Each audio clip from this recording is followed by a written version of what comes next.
Hey guys, so dahil natuwa akong mag-unbox kasi kaka-unbox ko lang sa kanya, and ito na yung naayos ko na siya. Look, medyo ginawa ko lang ganito yung hair niya, yung dulo kasi ang pangit ng straight. So pinadala ko na siya ng damit and shoes.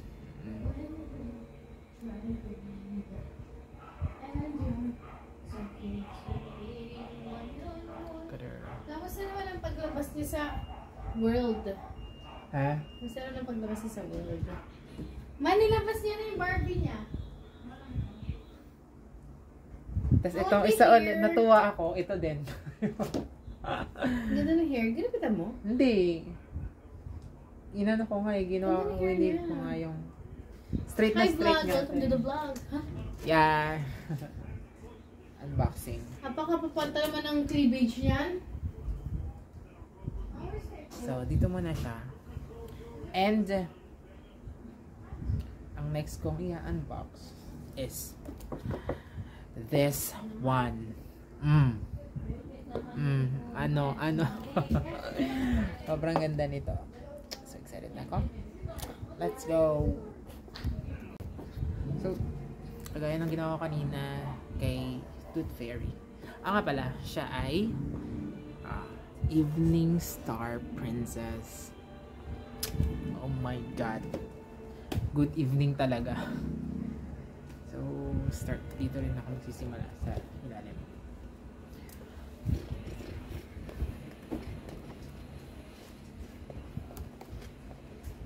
Hindi naman kasi ako yung collector na mabox. May mga collector kasi na ganun na parang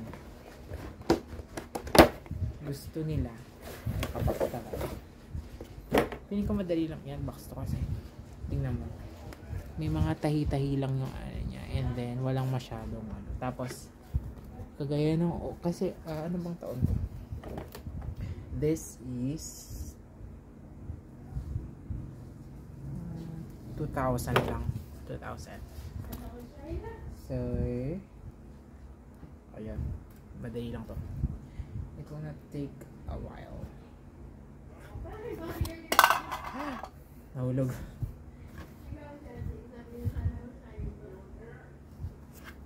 So, here we go. Ang bango ng iba talaga yung amoy nila. Ang bango. So beautiful. Ito, nung nakita ko itong sobrang tagal kong hinintay itong dala to. Like August ko siya na order dun sa favorite seller ko sa Facebook, yung Hubby's Overload. Hello, shout out Hubby's Overload, kasi ang dami kong nabiling dahil sa kanila. So ayan, and then natanggal ko na siya, pero nakatape kasi yung sa hair niya. Ayan. So yun, ang tagal kong hinintay itong dala to. Tapos ang nakakatawa pa, dumating to, wala ako dito sa bahay because I'm on a trip. We were on Baguio that time. So, nasa Baguio kami. Tanggalin ko lang yung mga tahi sa hair niya. Ayan, tahi yung long hair niya. So, habang nasa Baguio ako, iniisip-isip ko sila. Alam mo yun? Iniisip ko sila because I really want to see all of them. Like, oh my god, gusto ko na talagang umuwi. Nakatayo.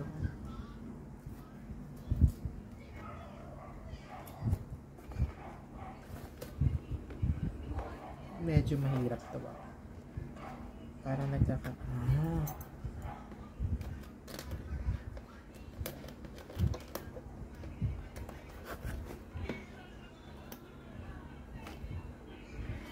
alam nyo guys, naiinis din ako sa, kasi actually plan ko nga magpa-check kasi parang acidic ata ako masyado, na yung pawis ko ay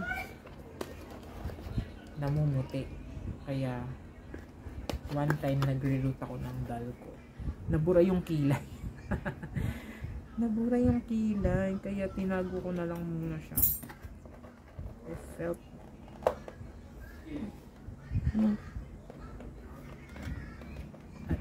I felt really bad for her kasi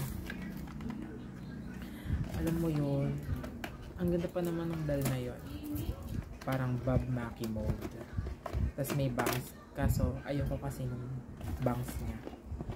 I don't like how her bangs was like, basta ayoko. And then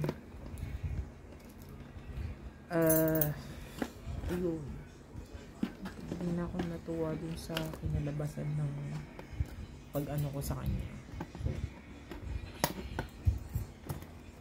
Kahit na I felt really sad, wala naman akong magagawa kasi nag-inquire pa nga ako kung magkano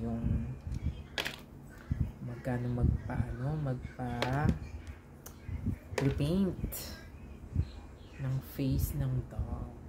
And to my surprise,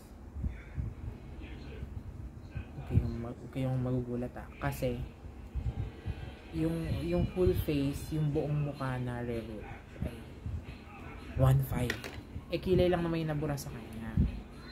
Pero ito na siya. Look at her.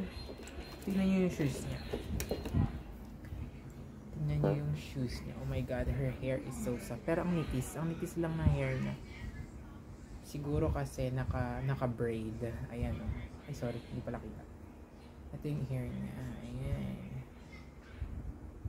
Her hair is soft naman. So, ayan, tingnan niyo yung gown niya. Diyosa talaga, oh. Medyo nagugulan lang ako sa pagkakaano ng gown niya, pero ang ganda. Yung shoes niya, silver. Pero madali siyang matanggal. Ganito din yung shoes nung isa kong dal, yung Ring in the New Year dal ko. Ayan na siya, guys. Super pretty. And let's see then kung ano yung makeover na magagawa ko sa kanya.